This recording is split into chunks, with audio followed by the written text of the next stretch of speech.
Todd just popped up asking me how the stream going. I wanted to say awfully. How's it going?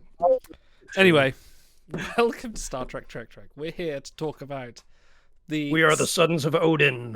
the most subliminal and subtle messaging of all of the Star Treks. Star Trek The Next Generation's episode 15 in season 1, Angel 1, where Riker and crew end up going to a planet where the gender roles are flipped, where the women are on top and the men are just simple subservient species. Right, just to give a little bit of context to how we're feeling this episode, because I appreciate you probably watching this weeks after we actually recorded this. We just watched and reviewed Unexpected from Enterprise, where we went in going, hey, this is going to be a jovial episode, and we had some very deep topics we were talking about. I feel like we're now kind of having the reverse effect with this one. I don't know where to begin. Well, this, you know what? I'll start. How about this episode really, really, really wants to be deep, and it just ain't. If It's you just were to ain't ask me that now, deep, Gene. if you were to ask me now, having literally just watched it, what is the pertinent point of this episode? Is it Riker gets some and then he doesn't, and then there's some sort of trauma with some other people, and that's women are people too. Yeah, that's the point. Yeah, this is this is a Gene Roddenberry episode. This is, yeah, it's a look at suffrage, women's suffrage. Yes. Especially an American-centric one. And you can say that they handled it clumsily, which they may have. I mean, if for 87, you're not going to get much better in that realm, I don't think. But that's what Star Trek does. They take a pertinent issue or an issue that was pertinent in the recent past, and then they flip it, and then they have to dial it up a few notches of obviousness, so that people can see the parallel there. So I have to admit, admit, they didn't do things perfectly, but I think it was okay for what it was, especially in the cavalcade of season 1 wet farts. I have to admit, I went to coming into this episode, because I've only ever, I think, I often do season rewatches, and I go skip Angel 1, skip Code of Honor, kind of like that, you just go for the kind of good stuff. But I have to admit, this wasn't as bad a point as it made out. There were maybe some swapped mentions here, and you could kind of hand wave it around by saying it's an alien culture and this is what they do, but the analog is still there. Some fun facts: this was written by Patrick Barry. This is the only thing he's done for Star Trek. This was directed by Michael Rhodes. This is the only thing he's done for Star Trek. So 2 little one-offs or a one-off episode. We did get a good amount of Riker chest hair in this episode. That literally, I've not seen more depth and body on chest hair. There was someone in makeup going, we're going to make that look amazing. We're going to get volume on that. We're going to get all the product. That is going to shine the episode. That's going to make Trent look like more of a bitch than he is. Yeah, they brought the triple guys in. Yeah. Bargain. For context, by the way, I just Bargain bin finished gamer. playing Thank you for Spider-Man 2. I just finished playing Spider-Man 2, right? And Kraven the Hunter has some incredible body hair in there. He has the chest of a lion, and it didn't compare to Riker's in here. So you know what? Props for the makeup department here. I think the most offensive part of this episode to me was that they plugged a chandelier into the ceiling of a cave, and no one noticed. I watched this episode a dozen times. I never noticed, and now it's ruined the episode for me. Sorry, I have to shout at David. Hey, Davey, how you doing? Yo. Awesome to see you, man. Yeah. The chandelier was hilarious. It's just yes, we're living out of absolute nothing except for our wicker furniture and this chandelier that we're living under. It's absolute terrible. We live in a cave because it's chic. My first 3 apartments weren't as well decorated as the cave that they lived in on Angel 1. Well, look, that's what happens when you're running your secret revolutionary anarchist band called the Men from Odin, and you're just every woman is oh my god, they're so incredible. Their songs about male suffrage really hit my heart. And it's guess what? That's how you afford chandeliers in your caves. Can I just address before we go that episode? Before we go into what could be the problematic stuff, but kind of isn't the problematic stuff because it's just not good enough to be problematic. That's it. This episode isn't good enough to be problematic. That's how bad it is. Right, but can we address the B plot with the whole virus on the ship? And can I just specifically address Patrick Stewart? Patrick Stewart is an amazing actor. His Charles Xavier, his Picard are lifelong legacies. His acting to be ill has a little something to be desired. I No, loved it it. works. It's fine for me. It, Guess what? it's Patrick Stewart is never the problem. no, it's not. It's not. But it's very Shakespearean, and the bits at the end is like, come on, that cost for. It's a bit like, Yeah, guess what? Patrick Stewart didn't write the script. I know, I appreciate that, but it just felt like that was something that maybe could have left to the cutting room floor. But we did get a topless The Patrick entire Stewart episode with, could have been left. oh well, like, yeah, on the okay, cutting room floor. okay. But the Dan, you're not yelling quite nearly as much as we are. Did you not All enjoy it as much? Or what? I did. I have only good things to say, actually. So a lot of observations about this episode. So all right. Next Generation's establishing itself very different than TOS at this point. Now they're trying to make a commentary that if the captain is laid up and on his back and not able to really contribute, Riker's still got it in hand. He's the first officer. He's just as effective. He can lead the entire team. So yeah, big change from Kirk being on every single away team. Also, this is an episode that really showcases the strength of the Prime Directive, where if they do not intervene, then the society will take its own course of action, and that's exactly what happened here. Now, regardless, so we have these refugees that landed on the planet, but that was not by any sort of orchestration. It just kind of now the society had to sort itself out, and it caused a real change that led to the episode resolving itself without the Enterprise crew having to take direct action. Wow. Sorry, No, I don't mean No, to be guess the what? You Angela make Defender, uh, but no, this episode you make really an accomplished some excellent things. point. no. You make an excellent point. Wow, I need This to go back is and a rewatch this episode. Dan this is a breath of episode. fresh air. While we're all struggling to shout jokes over each other, Dan's over there taking notes about what he's Okay. going to say in the review. I and got a applaud you 12-point for it. rehab process for Angel One. Now you see here on slide one. That's great. Like, here's the thing.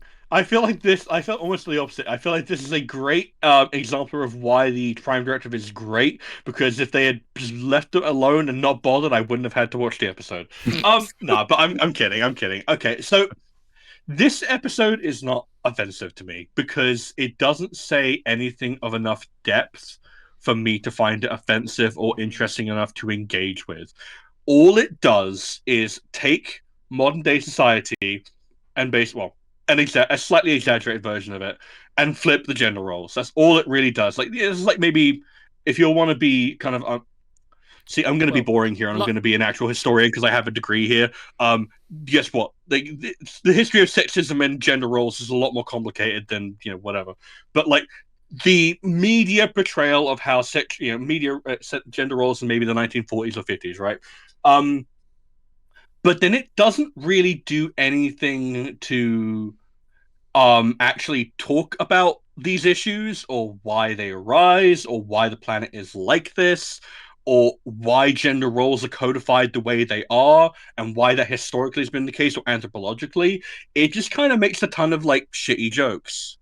It stays in the kiddie pool.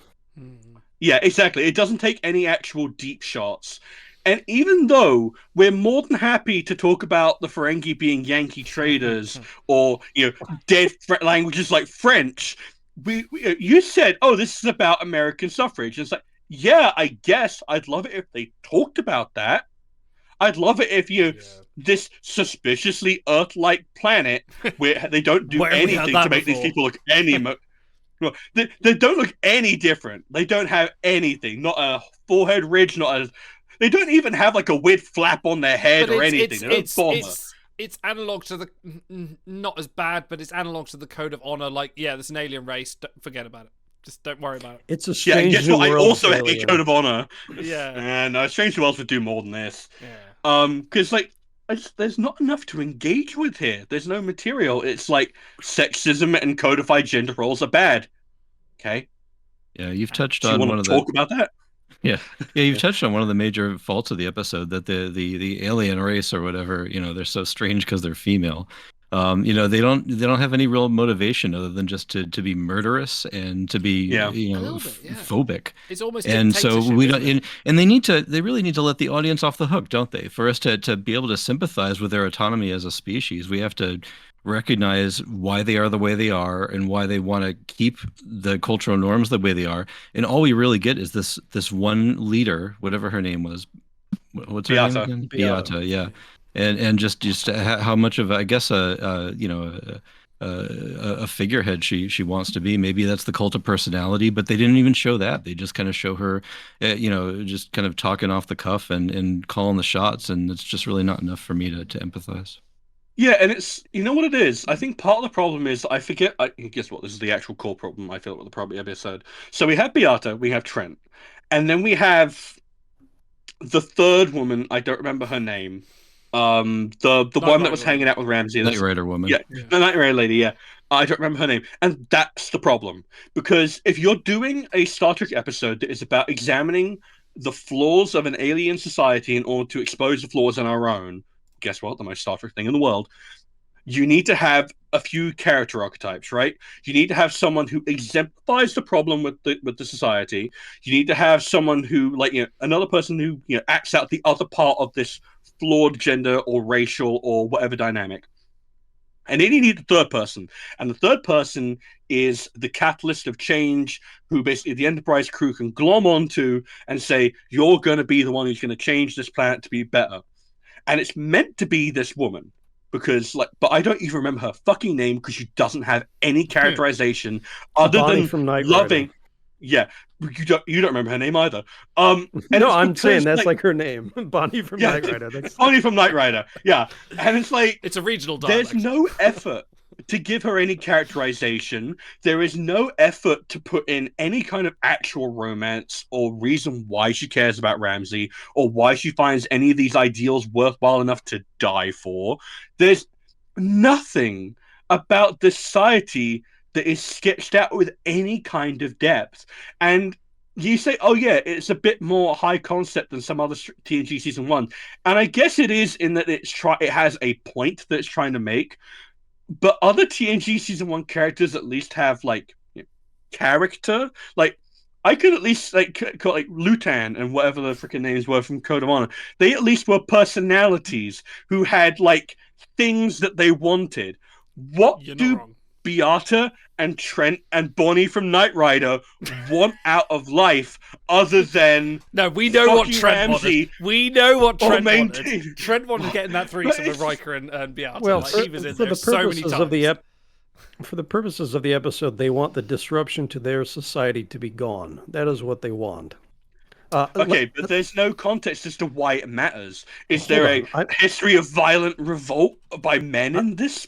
Let me explain to you why you didn't get any of that in a second. First, I want to say, so like Idle mentioned, we did just watch Unexpected, and that threw me for a loop, and then I guess that sort of proliferated the rest of you. It was that Steve Harvey meme. We're all sitting here laughing, and then all of a sudden, someone points out, actually, if you look at it this way, and then suddenly we get in the really serious waters of it.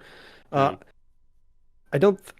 think this one handled whatever it was meaning to handle better because they established that early. When Riker comes out with his chest hair plumage and people start laughing at him, he says, "What is this attitude? I had to wear, a uniform for this. Yeah. I had to wear feathers for first contact here." He's like, why aren't you acting like Starfleet professionals who've seen this kind of thing before? So I really appreciated that they set the tone early for that, and that kind of, they weren't going real deep with it, but what they did do, I think they at least set the stage for. See, that's my problem. Is that is actually an extremely good point by Riker. Like, why are you finding this so hilarious? I'm sure everyone on the Enterprise has at some point dressed in something silly for the purposes of diplomatic things. And guess what? Every now and then it's going to happen in the future as well. Like insurrection, Eugene Trafort, the beadwork, and it's like, oh, nice beadwork. Like, but it's still treated with like a modicum of, this is another race's like diplomatic way of handling things. This is part of their culture, and here it's just a joke, but it's not a funny joke, so it doesn't make me laugh in its own right. I laugh at the ridiculousness of it, but there's no actual attempt to analyze. There's no self-consciousness here. It's let me explain why we didn't get that. Okay. And I'm just going to pull from memory alpha because I'm a basic male image. An early story meeting about this episode was attended by the You're my writer Gene favorite basic male Roddenberry. image. Attended by the writer Gene Roddenberry and Herbert Wright. Wright was wary that the concept of a matriarchal society had been too overdone. He says, quote, "So one of the major issues is that we didn't want to do an Amazon woman kind of thing where the women are 6 feet tall with steel D cups. He recalled, I said, the hit I want to take is that this is apartheid, so the men are treated as though they're the blacks of South Africa. Make it political. Sexual overtones, fine, but political. Well, that didn't last very long. Everything that Gene got involved with had to have sex in it. It's so Yeah. perverse that it's hard Yeah. to. No, hold on, we're getting good. It's so perverse that it's hard to believe. The places it was dragged into is absurd. We were talking about how women should react, and Gene was voicing all the right words again, saying, oh, yes, we've got to make sure that women are represented fairly, because after all, women are probably the superior sex anyway, and it's real important we don't get letters from feminists because we want to be fair and we don't want to infer that women have to rule by force. If they do rule because men don't have to rule by force, very sensible stuff. All of a sudden, something kicks in and he changes. Quote, this quoting Gene, however, we don't want to infer that it would be a better society if women ruled. His voice becoming increasingly louder. Roddenberry continued that this was because women were untrustworthy, quote, vicious creatures, which he angrily blurted out in a torrent of hateful verbiage. Did him and Majel Continued just have a right. falling out? Hold on. Sorry. I'm almost done. Continued right, quote, then he looks out the window, looks at the outline and says, okay, on page 8, and continues like that didn't ever happen. This episode had no chance of coming out as a fully formed idea because Gene Roddenberry, in his infinite wisdom, screwed the pooch, so to speak. I don't think he screwed the pooch so much as like shot it in the head and then left it to die. Yeah, no, you're right, Idol. I wonder what the hell Majel Barrett Roddenberry. Like, I like to imagine she was off in the recording booth doing the lines for the Enterprise, and she just heard Gene mouthing off and was like, "The fuck are you saying?" Yeah, 'cause I Gene? can't imagine she would have stood for shit. Like, Hey, oh, hang on. By the way, also, women are so untrustworthy. Motherfucker, half the reason like Star Trek almost got cancelled was because Lucille Ball didn't approve of you fucking cheating on your wife with Major Barrett. You fucking hypocrite.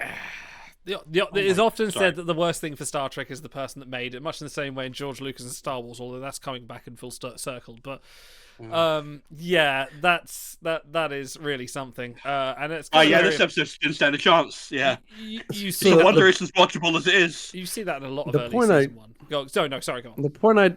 The point I'd like to make is, Stars, your dig at the shallow nature of it, Idle, your dig at Sir Patrick's sickness stuff. It's like most of the people involved in this were not to blame for how it turned out. True. Yeah. And so I feel like I have to give it some kind of pass because there are people that, people involved that worked hard, that did their best. And then you have someone with extremely troublesome views who's in charge of things who just comes along and throws it all to hell. So, Like Gene Roddenberry's like involvement in Star Trek at this point, like he was forced to bring TNG back. Like I don't want to say forced. Like obviously he wanted to, but there's a reality out there where no one pressured him, and he just went, yeah, no, fuck it, I'm just gonna live off my many credits off Andromeda. Well, yeah, exactly.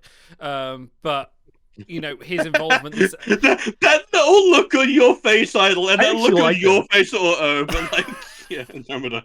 I actually like early Andromeda. Early Andromeda. Yeah, but the thing we should always respect with Andromeda is fuck Kevin Sorbo. But, Well, yeah. yeah, but it just comes to a head. Like I can appreciate that if they'd have gone to some alien society and they look, I feel like the looks sell it. If they'd looked like the Soleil or the Anticans, or like, I don't know why I'm pulling that out. I think it's because we did Birth of the Federation the other night and they came out. But if they'd looked completely alien and they just said like, yes, we are the females, we are the dominant species, and these are our male subservients, and then we question it with this whole weird subplot about how humans are settled on this planet, kind of evokes 2 episodes that do it much better, and one of them is the Ensigns of Command, where Data has to go and extract a group of settlers that don't want to go there. Yeah. And the other one is the Sheliak episode, a name I forget, also season 3. Oh no, they're the one and the same, aren't they? Yeah, that's the same episode. Yeah, exactly the same episode. Sorry, yeah. And this, the Sheliak are saying, we need these people off my land, we're going to kill them, and then Data has to go down and say, like, and that's handled much better, aside from the creepy woman that wants to kiss Data, which... But I feel like that is this concept of removing alien species from a land where they're about to be subjugated by the overriding authority that's trying to intrude on them, much better than what happens here. And that's a testament to where they change things in season 3. They're not trying to achieve the same goals, but like it's a low bar because Sir Patrick wiping the dust off the Enterprise plaque is better than the entire episode of Angel One, and I like Angel One. So yeah. like But no, I'd say like that evokes that kind of episode. Like, and to be fair, before literally like an hour ago, I had not watched Angel 1 since like 1988 or whenever it first. Oh no, probably 2006 when I first started like torrenting episodes and stuff like that. But yeah, this let's gotta say, go on. like, Go on. I'd rather get angry because like someone screwed something up, or like the writing was really bad, or it was offensive. I think we're just kind of getting angry because it like was shallow, and because Yeah. Gene Roddenberry is a terrible person. And I don't think that's really fair You to know the what? episode itself.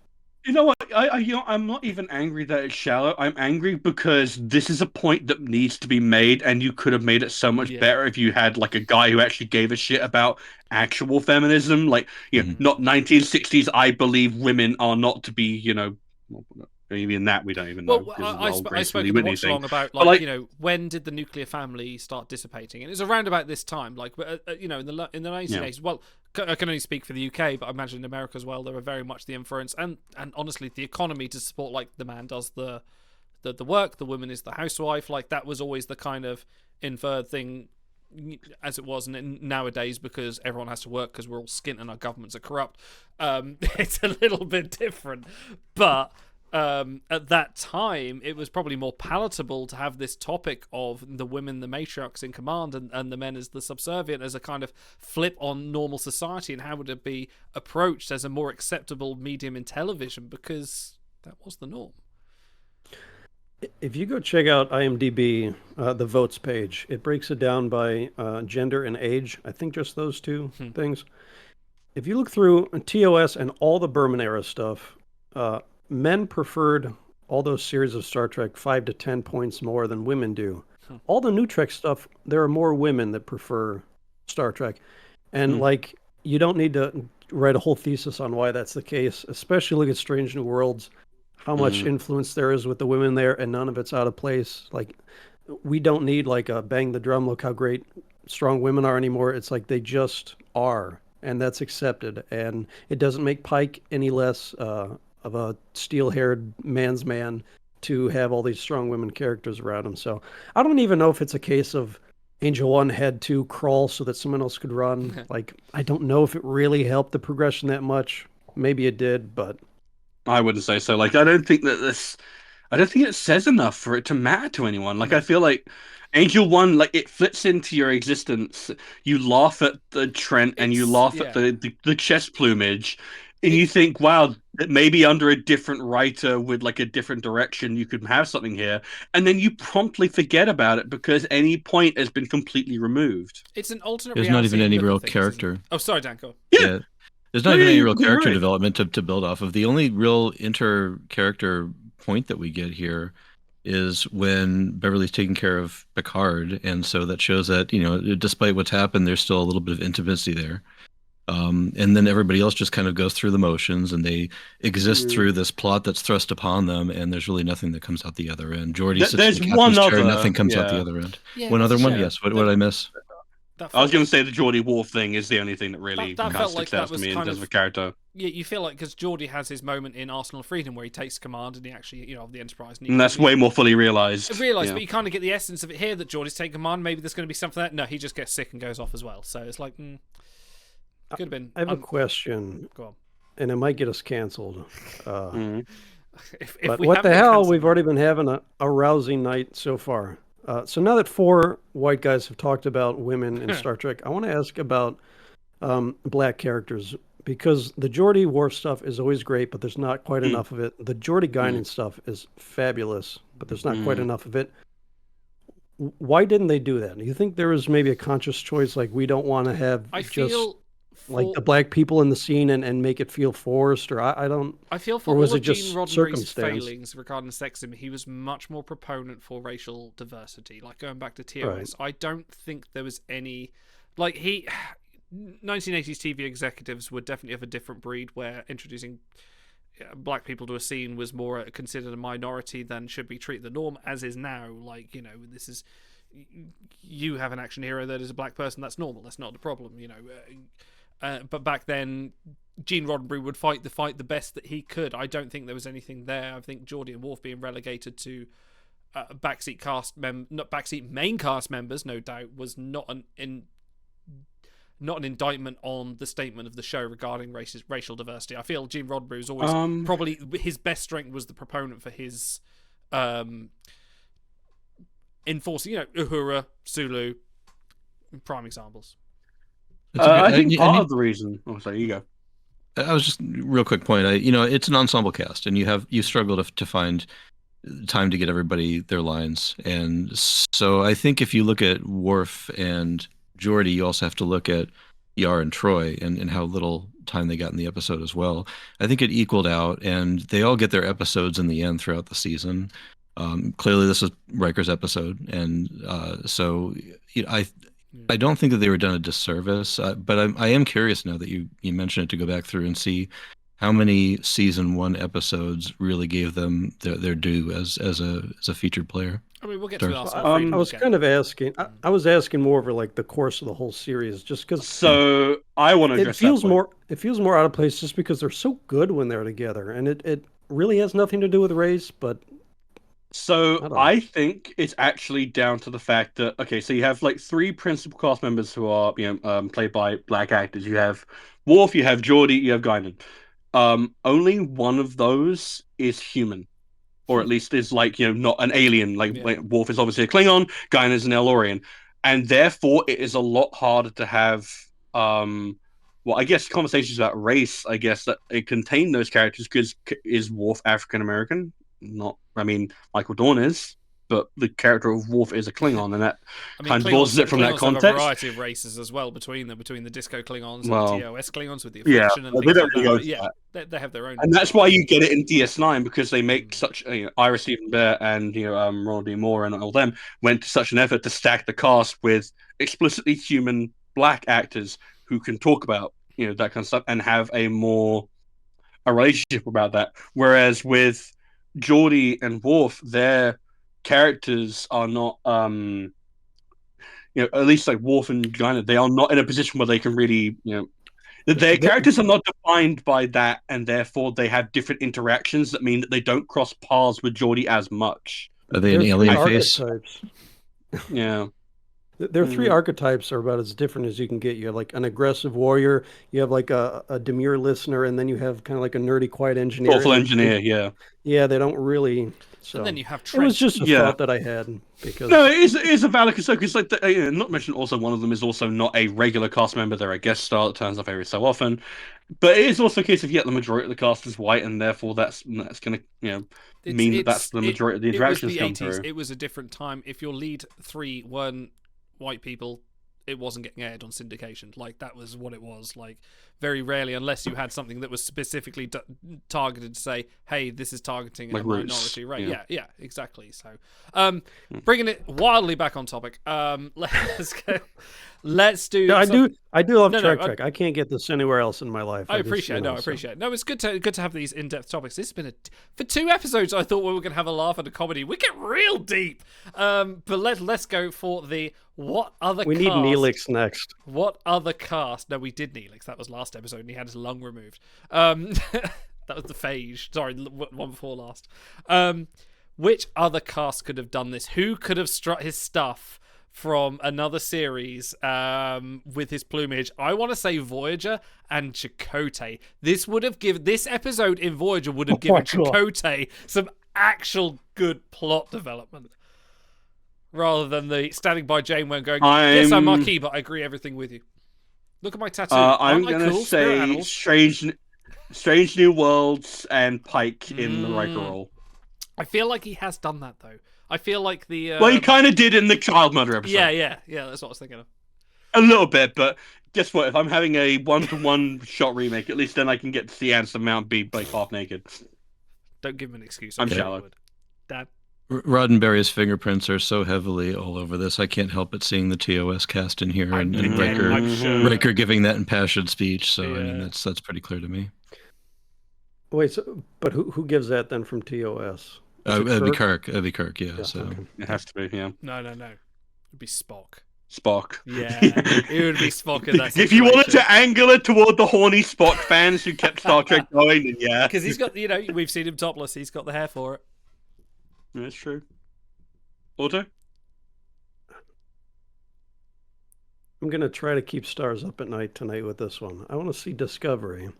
Hmm. I want to see the matriarch society with Burnham beaming down and allowing herself to be not seduced, but a little bit of interplay there, sensual, sexual interplay there. And then to have the nerd squad of Stamets and Tilly beam down, give them some engineering crisis they need to be there for. And when she comes out in her outfit, them ribbing her, I think that I would kind be of would just love a that. lot of fun to watch. That would be fun. I think And that'd be a really and fun thing and I for them think to get she to could do. pull off that speech, Yeah. that impassioned speech at the end, much better than Frakes did. I God feel bless him, but this Yeah. was not my favorite. I feel that's that like Yeah. for I love Discovery, but it does have a serialization problem that is missing episodes like that where you have these moments between Tilly Stamets and, like you say, Tilly How Stamets and Burnham much in that do situation. we have to spend for Paramount Plus to remake Angel One with the Discovery I knew you'd love that. Yeah, no, I kind of love that as well. Guess what? Like for a charity thing, I'd chip in for that. Hell yeah, I would. I'd kickstart that definitely, without a doubt. Okay, let's move We're on having to. fun. Let's talk about something serious again. No, I'm going to go for best and worst moments. Let's switch up from what we did last time. Stars, best and worst moments, please. Best moments, I would say. I really do like the Worf and Geordie moment on the bridge. I think that's a nice little bonding moment between them. Um, Theirs is not a relationship that, as you mentioned, gets a ton of focus, but every time it happens, I'm really happy that it does because, like, they have a bond that doesn't come from naturally who their characters are. Like as you say, their paths don't cross too often. But it's just because they happen to both be junior officers at the same time and they have that relationship. I really kind of appreciate that. That a bit. I wouldn't mind getting more of that in TNG actually. Um, Worst moments. The fact that I can't remember Bonnie from Knight Rider's character's name because she is so ill sketched out despite being essential to the plot. I'm struggling to And remember she her probably name. got Like, sold that as well. That was probably in the script. Yeah. Say like, yeah, hi, you're the main perpetrator. Yeah, you're the principal character. You're the Yeah. hero, kind of. And it's like, yeah, no, remember your fucking name. Also looking Just so outdoors. thinly sketched out. Yeah. Dora I think he's Mara asking the also, cat what their opinion is. What is Hold your on, best there's and a worst cat moment? parade coming in and out. All right, I got half the train in here. Mm, These are probably not the best or the worst, but they're ones that I want to highlight. And I'm gonna say worst is Frakes and Riker. I love them, but not his best acting job and not the best writing job. They kind of make we commented on it while we were watching. He kind of is incompetent. Like he didn't read the mission brief. He goes down there and starts arguing with the woman in charge, butting heads. He does have that great line putting Tasha and Troy in their place a little bit. But then he goes back and does just like some weird decisions made. And then the speech at the end, I wasn't feeling it. Like, yeah. no agree. one's expecting him to be Sir Patrick, but it feels like he's sort of slowly reading a line and trying to putting a lot into it, but he's not believing what he's saying. So I kind of clanged a little bit. Best part was actually Trent, because as an actor, Said no for one the ever. role that he had to do, he Well, was yeah. great. And that little bit where they leave the room and he sprays himself with a perfume because he desperately wants to be accepted by Beata, it's like that fits his character. I liked what they did with it. Dan. Yeah. I liked Trent too. I liked his confidence. It's hard to pull that off with just open chest garments. Um, I think the best of the episode was that they showed off all the best light fixtures and shower curtains that the Beverly Hills Marriott had to offer. No, my best is Data's saving the day and mathing out how he can maliciously comply with the order so that Data everybody... maliciously complying with things is one of my favorite TNG aesthetics. Mr. Hobson, follow my orders or I will relieve you of duty. and the worst point of the episode is it's been 10 I see years your since... point. Your question denied. It's been 10 years since we've seen you last. We're bringing a gift. Here's a Yankee candle, and you can put it on your The lug nut. nightstand while I fuck you. I actually don't You know what? I'm going to say it. Dan is my best moment of the episode. Oh. Also, I want to shout out. I can see my house from here. That's so good. No, that was last episode. I can still. It's still in my head. It's worth it. I actually don't know what to give my best and worst moments to this episode, because this kind of feels like it's rolled into one. I will give my worst for the obvious Gene Roddenberry overtones to the sexual commentary that almost fell flat if it wasn't for the writing. The best moments is probably the writing fighting against Gene Roddenberry's overtones of sexualism. So I'll go for that. I think this falls under the category of season 1 episodes we should forget, and there are quite a few of those. So it doesn't have anything. Yar's pretty good at it. That's all I can say. Maybe. I like that Yar gets to smile. Like Denise Yeah, Crosby is we love it a when she decent actress when smiles. she gets a chance. Like when you she said, gets a chance to Stars do earlier, something. like we were discussing beforehand, like, imagine 7 seasons of Yar. Like, wouldn't that have been a thing? The character growth you could have seen would have been incredible. I would have really loved it. Yeah. Guess what? Like, give me an alternate. Yeah, we've got like a million Star Trek comics and books. Give me a long form series of what would have happened if Tasha didn't die. Star Trek What If. And Denise Crosby can offer more than she was given the opportunity to give. Way more, Absolutely. yeah. They Having did it with seen her Star in Ray Wars, Donovan, she absolutely can. They did it I with think Star when we Wars, get they to did it with Marvel, they can do it with Star Trek. When we get to Skin of Evil, I'd just like to do like a 2-part review. In the Yeah. second part, just talk about Yar and Denise Yeah. and the character and what it might have been, and that can kind of be the her closest you send-off. get is Yesterday's Enterprise, which, God, Yar in that is so good. It's incredible. Yeah. That's a 10 out of 10 right there. Now that's a Star Trek. Okay, Stars, what you have so much choice here. I'm intrigued of what you're going to pick. What is our ratings criteria for this episode? Are you going basic male images? No, you can't, because that wasn't in No. the episode. Okay. Yeah, No, that's I code mean, it of wouldn't honor. be appropriate given the content. No, it's, gentlemen, how many Lego flame cattle prods out of 10 would you Yes. rather give Oh, this you episode? went for that one. That's a good. What were the other ones we came up when we watched through? Because there was one that Night came up. Blue IKEA Frog lighting Night. fixtures, yes. Yeah. IKEA Yeah, cave yeah. chandeliers, sorry, yeah. Yeah. Okay. How many? Sorry, Sons of Odin and then Night Blooming Throgna. I think. Not were the Light other Green yeah, Frog. that's That's the what one. I thought, yeah. The men from Odin. That was it, yeah. Okay, Stars, what is your rating for this episode? I mean, okay. So in the past, I've mentioned like if it has like a negative impact on Star Trek, then I tend to harshly critique it. I don't feel like this had any impact on Star Trek as whatsoever, apart from Riker's like the chest hair. So I'm gonna give this like a 4 Lego flame cattle prods out of 10. It doesn't have enough to say to be offensive. It's not funny enough to stick in the brain for long enough. The characters are too underdeveloped to be interesting. There's a few decent little character moments here and there, mostly brought about by good actors trying their best with bad material. But the Roddenberry of it all is just too overwhelming. So Roddenberry in 4. a verb. Like, it's the only place you Yeah. can do it. That episode got proper Roddenberried. I totally got out. I went out last night and got totally Roddenberried. Also, what is your rating? Yeah, actually, I'm sad kind of that I came across that, because if I hadn't read that, I probably would have enjoyed it more. But just knowing what he did to that episode and others, and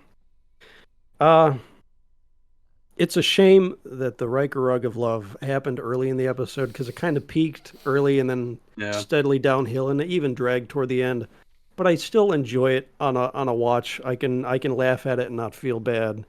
The little moments like Trent and Data with the perfume get a laugh out of me. Now that I know that Chandelier's there, that's going to get a laugh out of me. So I'm gonna, because I just like it. At the end of the day, I'm going to give it a 5.9. I think it's whatever. Can you imagine wiring that up? You get the electrician in, so when you want the chandelier, yeah, and that rock face up there is like, do I even need the stud detector? It's like, can you drill through that? All right, Dan, give us. You need a stud detector, one right here, says Ramsey. Beep beep beep beep. Bury the needle. Go on, Dan. Yeah, I'm stuck wondering what the real standout of this episode was, and there's just nothing. The so in the pre-roll you've got all the old TV ad segments where you got the announcer voice next time on Star Trek, the next and they have the explosion and they got the people melting and whatever happens that's interesting. There's just nothing. The entire episode took place in like the vestibule of a library, and it's just people talking for 43 minutes. Nothing went into it. Nothing came out of it. 2 out of 10. 2. Oh, Wow. Wow, I think brutal. it's fair. Oh. Brutal. I approve. Yeah. Plus points for terminology. I'm going to go for. I'm trying to think what I actually like. If I was to sit sitting down and watching this with you guys is one thing. We can all sit and have a laugh, and we generally just have a good time ribbing on it. If I was to sit and watch this on my own, I would struggle to think what I've actually enjoyed on this. You watched it with us. That's the grade you got to No, that give. is That's good. That is the grade. All welcome. right, if we're going to go for the grading curve, that probably puts up a point just to the fact we're all here. But I'm with Dan on a 2. I'll give it a 3 because we watched it together and laughed and riffed on it. It's just nothing. You're right. It is nothing. Nothing happens. Nothing comes of consequence. Nothing was learned. There was no moral thing we can take away from this other than maybe women should have rights because look, it's the flip side. Maybe. Maybe. It's undetermined. We're not sure. We're giving it a try. We don't know. Can someone clip that, please?